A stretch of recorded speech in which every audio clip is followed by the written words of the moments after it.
My name is Abiejuwa. Why did you leave school? Why I left school? Just speak up a little bit more. And why I left school? Well, my situation is a little different from why I left school. Like, I was a good kid until I had went through an incident, and the school wasn't really helping. Like, you know what I'm saying? Like, I really couldn't do much about it. I was still going to school with the person, so I wasn't paying attention. Like, and I guess the teacher wasn't noticing. And like at Madison, when I was going to Madison, you were able to do whatever you want, basically. Like, Madison was just Madison. Like, some teachers were there to support students and really be there and actually, talk about it and help you. But then some teachers just didn't care. You got your work, you did what you did. You did it, you didn't. It was basically, that was it. Yeah. Do you feel... Can I ask? Do you mind if I ask you a little bit more about that conflict and, like, how were they not supportive around that conflict?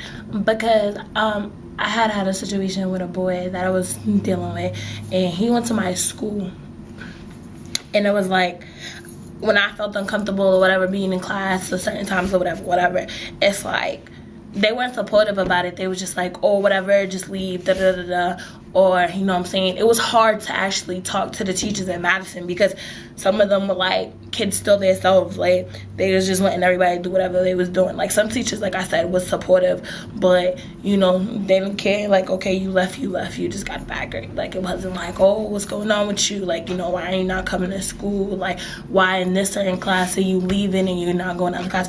They never asked none of that. It was just like, okay, she's not coming, oh well. And you weren't coming because of this guy? Of the situation I was going through, yeah. You just felt unsafe? It was unsafe and uncomfortable at the same time. So it was like, after the incident happened, I went back to school. He was going to my school, so it was like, it was nothing really I could do at the time. I felt nervous to tell people about the situation, so I was like, okay, whatever. So I just started, like, not going to school, like, messing up this class or whatever.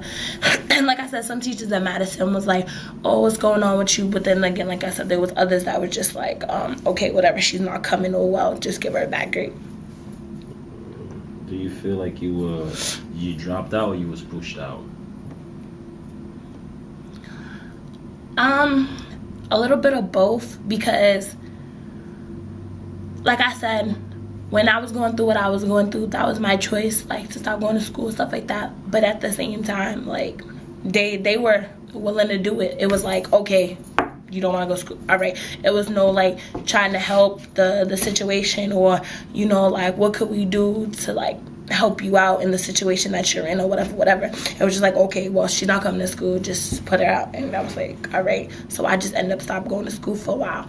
I went to Brighton after Madison, and then it was like the boy that I felt uncomfortable and unsafe with, his friend went to my school, and he was part of the situation that happened to me too. So it was like I moved from one school, from trying to do better because nobody else was helping me, to me and my mom moving me to another school trying to help me. And then it's like a setback because the boy that was in the situation, he went to that school too. So I was like, okay, what do I do? So I took it upon myself to just basically keep going to school, like keep going to Brighton. And then it got hard at one point where conversations started happening and stuff like that. And I still felt like I wasn't getting nowhere. I wasn't getting no help. Like, I really didn't have the moral support I needed. So I stopped going. In that situation, do you feel like you was a target by the student or by the teachers in by any means? I feel like I was a target from the students because, well, the student that I was there because of the situation that I went through. And I felt like people looked down on me because of how I acted and who I was because of the situation. But nobody really knew, like, how I felt or whatever. So I felt like it was wrong that, oh, she's just a bad kid, she don't want to go to school, she's acting up. No, that wasn't the sense of that. Like, nobody knew the story behind of why I was doing everything I was doing. And I was just labeled that bad kid. Like, oh, she's that kid, she always fights, she always does that. I was just labeled as that kid. And not knowing I was doing it for a reason because of what I was going through. Not thinking I was just doing it to do it because I'm not that type of person. Mm-hmm. And it was just felt like I was alone in the situation. Besides my family, I was alone in the situation. So I felt like school wasn't helping me, so I go. So you feel like because of that you dropped out. That was the ice breaking point where you just couldn't take it no more. Yeah, and I forget it.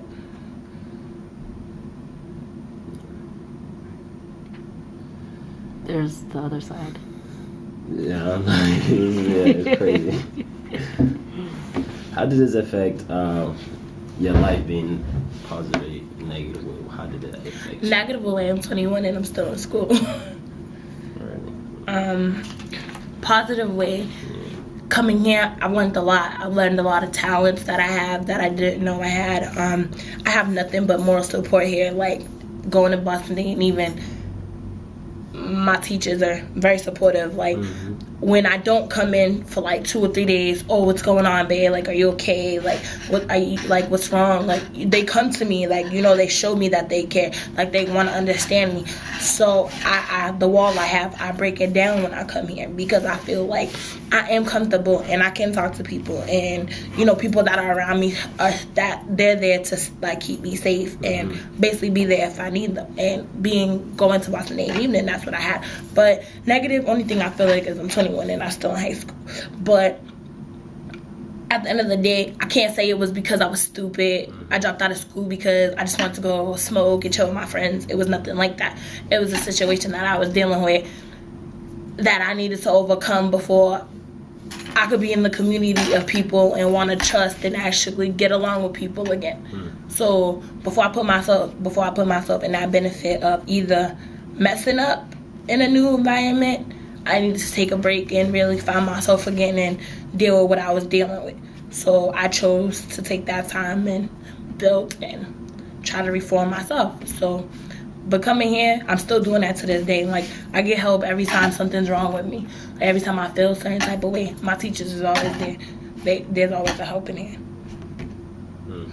So despite what happened, right, what have you accomplished or achieved, you know? I'm almost done with school. Successful. I'm almost done with school. Like I said, I learned a lot of talents being here, learning how to do things. I draw. Like, I learned a lot. So even though I had a setback and somebody knocked me down, I didn't let it knock me down permanently. It was just for that moment of time. But at the end of the day, I still feel like I did what I needed to. I'm in school. I bettered myself. I'm not that angry, mean person that I used to be. Don't get me wrong, I still could feel some type of way sometimes. But being in this school, I've learned how to cope with it and learn how to use it for better than worse. So why should students that make mistakes be given a second chance? Because everybody makes mistakes. Everybody's human. You know what I'm saying? And it's like, they could be showing you one action, but deep inside there could be another whole reason why they're doing what they're doing. So it's like judging a book by its cover. Yeah, you see a certain thing happen, okay, you judge it, but you don't ever know how the inside of somebody feels. Like, that's like saying you're mad one day and you punch a locker. You could have lost somebody and you just felt some type of way, and that's how you express yourself. Nobody's seeing that inside of you because you keep it inside, but they see the outside of the come. So you really got to understand, like, put somebody in your shoes when you're mad and when you can't express yourself and you don't know how to talk to somebody, and all you know is hurt, or all you know is pain, or you've been through so much in your life that you feel like you can't trust nobody, and that's how you show it, by getting angry, doing stuff, not going to school, feeling like you want attention. But sometimes people try to get attention, but they try to get it in a negative way. But you still gotta understand, like, what's really making them do this at the end of the day. Like, there's always something behind somebody's actions. Some people be like, nobody has remorse. Today or tomorrow, you're gonna have remorse, because that's gonna eat you up inside. So I feel like everybody should have a second chance. Now, if you're a person that constantly messes up 24/7, hey, you know, I don't know. Like I said, people come around when they want to come around. So if you're a person that messes up 24/7, when you finally want to come around and be ready to move on and move forward with your life, then you'll do it. But like I said, I feel like everybody deserves a second chance, because you really don't know what's going on with somebody's life until they actually tell you. Alright. So how about kids that usually get pushed out of school, like not getting attention? You know, when you get into a problem, you get suspended. Do you think they should be having that, like getting people suspended out of school automatically? You just sit and talk to teachers? Sometimes I feel like by suspending kids and like kicking them out and stuff, that makes them think like, okay, whatever, you don't care, you know what I'm saying? You're not understanding my side, so it's like, whatever, why go to school? Okay, if I'm always gonna get kicked out and stuff. But then again, the kids that's that troublemaker all the time, like I said, you really need to take a look into why they're really doing what they're doing. Some people act up for attention because they're not getting it at home. They're not, you know what I'm saying? They feel alone, and they feel like only way is to get attention is, oh, if I do this, I know a teacher's gonna notice me, blah, blah, blah, blah. So it's like, okay, help that student drive that negative attention into something positive. Like, I feel like so many schools are so ready to kick kids out and, oh, whatever, he's not doing what he has to do, he can go, somebody else can have his place. But at the end of the day, like, one day when you walking down the street and you see that kid on the street, you're gonna be like, dang, I wish I could have helped that kid when they was in my presence. So I feel like even with teachers, like teachers get mad too, and the way they express themselves and sometimes how they come off just be different, and some kids be like, oh, okay, but nobody knows what nobody's going through until they open their mouth. So I feel like, yeah, some students should get second chances when it comes to suspension and stuff. Not always right away, oh, kick them out. Like, that's how most kids, like, nowadays is on the streets getting shot. And they're not in school. If they was in school reading books and sitting in a classroom, they wouldn't be on the block and nothing, and doing all this drug selling, gangs and hoods and all that other stuff, and we could be keeping bodies alive. So, if you didn't have the program, which is Boston Day and Evening, which is the Boston Day and Evening, right? What do you think would have happened to you? Like, would you think you would have been anywhere close to this success right now that you're looking at, because you've already done school and things like that? Not at all. Like, Boston ain't even, I had supporters also too as well, but Boston ain't even, when I came here, it changed me a lot. I was able to start to trust again and move forward. But I feel like if I didn't have Boston Evening, I wasn't going back to no public schools no more, because I didn't know who I could trust. So to be honest, if I didn't go to Boston Evening, I'd probably be one of them kids out on the street, chilling, always at home, sitting in front of the TV, because of the fact of I felt like I had nobody. And I was just then probably be a kid getting a GED. Like, I don't want that. Anything you want to add? Either of you. I was asking her. Oh, well. You gotta be done with school, right? How'd that feel? It feels good. Like, it feels really good. It took a while because I've had setbacks, but I'm almost done, and it just feels so relieving. Like, I can actually say that I've accomplished something that's important to me. It's important to everybody else in my family, but that's one thing that's important to me, to walk across the stage and just say I did it. Because everything I've been through leading up to this moment was for this moment. So what would you give to the young brothers and sisters out there on behalf of dropping out of school and trying to get second chances from teachers and principals? What message would you give them? We're in the regular classroom. Oh, yeah. I'm just doing an interview. That's okay.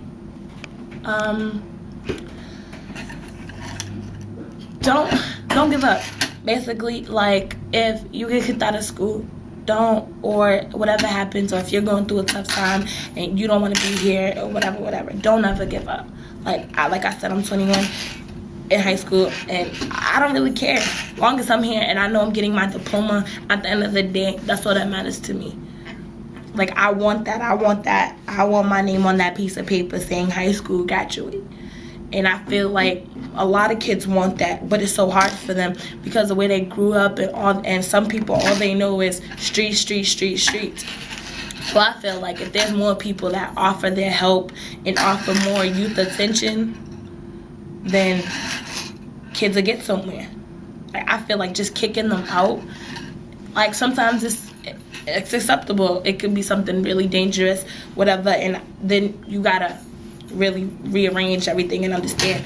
But for something like fighting and stuff, okay, yeah, maybe they could get in-house suspension where they're still in school and actually doing work and not sitting in front of a TV thinking, oh, it's cool to be out. No, like in-house suspension, where you in school still, but you can't go to your regular classes, you don't leave a room, like, you're still in school getting the prior education you need. I feel like just kicking them out is not helping them. Okay, we have to end, actually, because I gotta go run the So it was a pleasure interviewing you, and I hope the message get out to the young brothers and sisters out there. Thank you.